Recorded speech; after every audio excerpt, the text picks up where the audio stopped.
Hi, by now you've received your instrument. So we're going to talk about specifically how to open up your trombone case, how to assemble the instrument, and some basic maintenance tips for you. So looking at this case, we have the name of the instrument up top here. That is, it says Con. So that's the brand, that's the manufacturer of the instrument. Yours might be a little bit different. It might say Jupiter, it might have a different name. Doesn't matter. Just know that the name of the instrument should be faced on the top of the case. That way, that's one indicator that you know it's the top of the case. The other thing is there are some latches here. We are missing one. This case is a little old. It's been around for a minute, but that's okay. They still function the same. They might be a little different as well. These latches, I nicknamed them flip-ups because I figure it helps beginners remember how they operate and how their case should be in a certain position. So if these latches flip up, you're doing the right thing. You're in the right position. If they flip down, your case is upside down, you need to turn it around. If you don't, things will spill out and you might damage your brand new instrument, which we don't want. Many tears would be shed. So, let's open this up and let's see what we have inside. Name is up top. The flip-ups flip up. Here we go. Inside you see, you're going to have the main body of the trombone with the bell. Here you also have the slide. These are the two main pieces of the trombone. Along with the mouthpiece, that's pretty much all you need. So what we're going to do is we're going to undo. If you have any of these retaining fasteners that hold the piece in place, you can just slide those to the side, get those out of the way, and you should be able to remove the bell and the body of the trombone. Okay, we can set this aside for now, gently. We'll take this mouthpiece out. We will also set this gently aside. Next, we're going to unstrap this piece here that's locking our slide in place. And we're going to take this out. Now, this slide should come standard with a slide lock, and it should be locked in place. That way, you don't pull your slide out and this goes flying out in two pieces. That would be very bad. So you have to be careful with that. That can happen in playing and it can happen from moving it as well.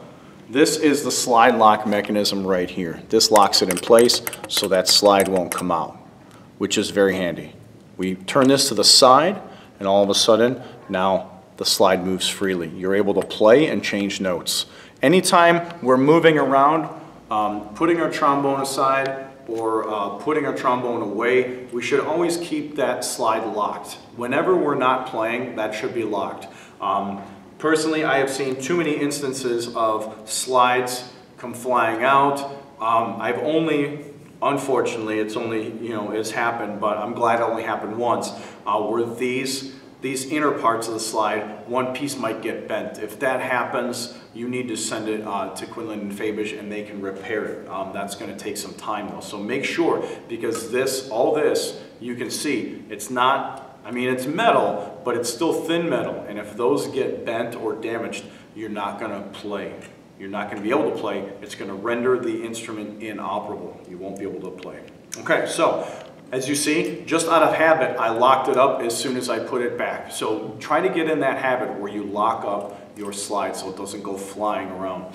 At this point, I think, there's one more thing to take out that your trombone probably came equipped with, and that's this little tube, this little container called Slide-O-Mix. We're going to talk about how to apply this to your slide and why it's important. I'm going to put that aside. At that point, I'm going to close up this case. I'm going to move it aside so that I have more room to assemble my trombone. Now, you see you have this retainer piece. This is where your mouthpiece is going to go. You have this little other piece that it kind of extends past this top part. That is what is going to connect with the body and the bell of the trombone. There is a sliding collar here. We'll get to that in a second. So I'm going to try to keep that there. There we go. I'm going to grab the bell and the body of the trombone. I'm going to show you kind of how that goes together. Okay, typically you don't want to do it like this, but I'm doing it like this for the camera. So I'll show you in a second how this all works and how you would assemble it properly. So we're going to put that there. Notice how there's some threading right here, some threading. That is like, when screws and nuts and bolts, those have threads. This is the same thing. You're going to pull this collar up and you're going to twist it to the right. Righty-tighty, lefty-loosey. And that's going to secure your slide to the body and the bell of the instrument. Now at this point it's not set up properly, but at least you know your slide isn't going to fall off and get dinged up or bent. So one thing, I'm going to take this apart so Mr. Kluge can get more of a wide camera angle, and I'm going to show you exactly how to do this properly so it doesn't seem so awkward. You can grab this bell, you can put it in your lap, you can grab the slide. I like to do it like this, because pretty much this sets it up like you're going to play. If this is vertical and this is on its side, I'm going to put this protruding part, the bell, the body's going to receive it, and I'm going to take that sliding collar, slide it up, and I'm going to tighten it up. And at this point, I'm pretty much in a good position, and I'm about ready to play, okay? This nice 90-degree angle, you might change it up a little bit. Other pros might change it up. They might play a little bit tighter here. You generally don't want to be wider than 90. That's going to be a little uncomfortable. So at about a nice 90-degree angle, or even a little bit in a little more. Either one of those is going to work very well for you, depending on what's comfortable. After we get everything kind of lined up the way we want, we're going to tighten up this collar even a little more. And once that's tightened up, then it's going to lock it in place. And then that slide, unless I really pull on it, isn't going to move anymore. Okay, so then we are really good. The other thing to check for is make sure that your water valve, this water valve, what happens is when you blow air in the trombone, it's kind of like when you riding around in your car, your mom and dad's car in the winter, and you blow hot air on the window and it fogs it up. That's vapor, that's water vapor. It's microscopic droplets of water that kind of freeze up on the window. And what's going to happen is when you blow hot air into the trombone or any type of instrument, it's going to accumulate condensate. And that is like the scientific name for water vapor droplets. Those will eventually gather up, and you'll need to empty that water vapor. Now keep in mind, this isn't saliva, it's not spit, it's mostly water. You might have like 0.5% saliva in there, maybe some oil from the instrument, but 99% of it is going to be water vapor, and you're going to want to empty that out from time to time. We'll get into that later, but just make sure this water key is facing down, and you'll be set. Last but not least, we have our mouthpiece, and we're going to take this and remember that part we were talking about? We're going to put that in, and we're just going to give it a twist to the right. That's all you need, one little twist. So I'm going to twist it left to take it out. Take it out. You don't need to jam it in. You just need to put it until you meet some resistance, and then tight to the right. At that point, it's not going to fall off, okay, unless you pull it. So we are set to play at this point. Our trombone, you're going to want to use kind of like a, I'm trying to think of how, it's kind of a weird grip, right? It's kind of like this. So you have your thumb and your index finger are going to be kind of 90 degrees. Your thumb's going to wrap around this cross beam here. Your index finger is going to go here. You can even bring in your middle finger and your ring finger if you want, but you don't want all fingers in there. It's going to get crowded. So for me, my finger's a little bit bigger. I'm going to keep my pinky out or to the side. Generally, I like it underneath. Depending what feels comfortable, you might want it along the bar here, the slide, that's okay. As long as this is comfy, this might at first feel a little weird.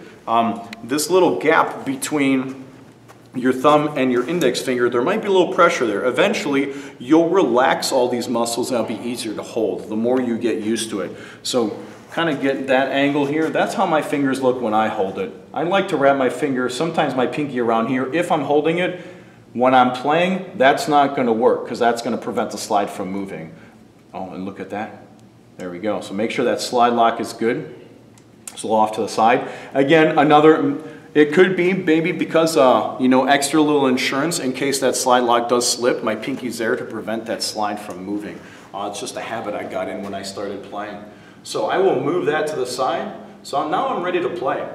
I bring this up to my shoulder, and if I buzz and blow air into this, which I will teach you in your first lesson, then I would be able to move the slide after unlocking it and play. Now talking about our right hand. If Mario could talk in Super Mario Brothers, you know, he'd probably use these 3 fingers and say, hey, it's a spicy meatball. You would use these 3 fingers to hold the slide. You don't want to use your whole hand because that's going to seem cumbersome, right? So think of like a Mario. You want to use these 3 fingers. You want to hold here gently but firmly, and you can move your slide in and out in said fashion. You know, notice how everything's very loose. I'm not very rigid. I'm very loosely moving, almost like back and forth, kind of like this. So you want to keep everything nice and loose so you can move it back and forth, okay? Now, I'm going to lock that back up. Talking about maintenance. Out of the gate, you should be able to move your slide back and forth. If for some reason you can't, your trombone is going to come equipped with something called Slide-O-Mix. Now the first instructions on the back say shake well before use. So we want to follow that because there's 2 different chemicals in there that when mixed together, they really create a good lubricant for that slide to move back and forth with little to no resistance. And what's nice about this formula is you only need to put it on once, like every couple months. Maybe not even every couple months, depends how much you use it.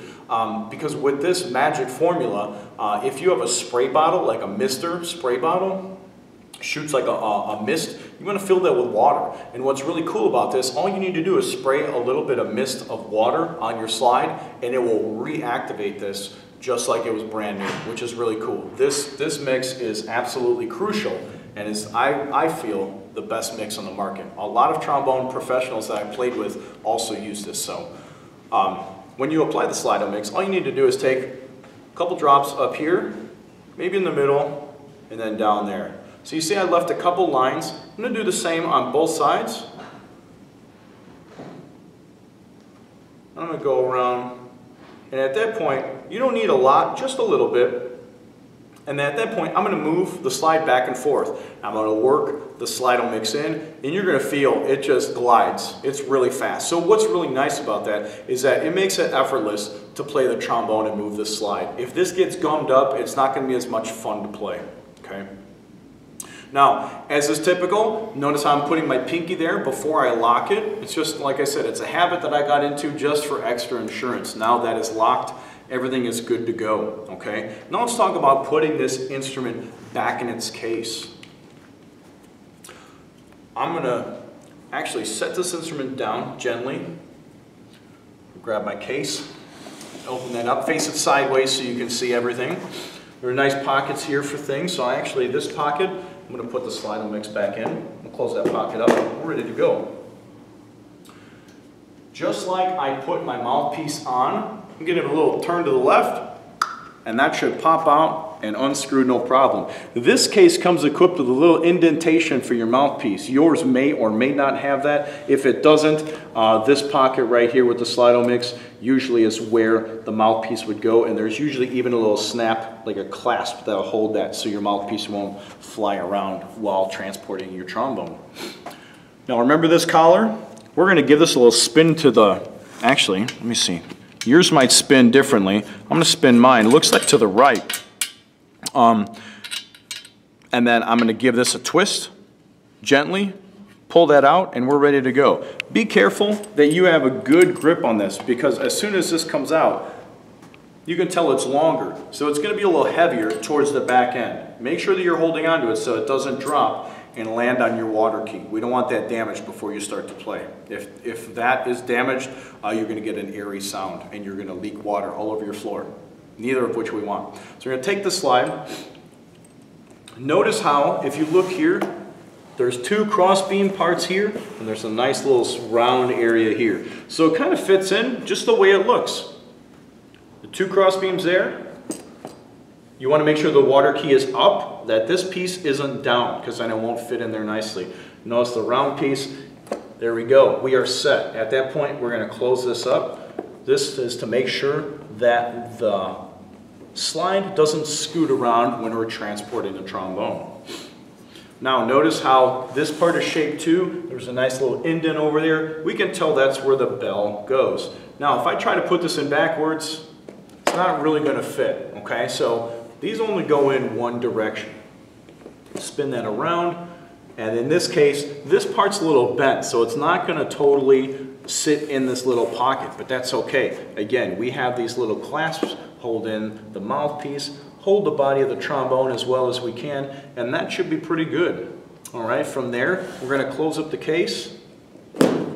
Closes up pretty nicely. Close our flip-ups, and we're ready to go.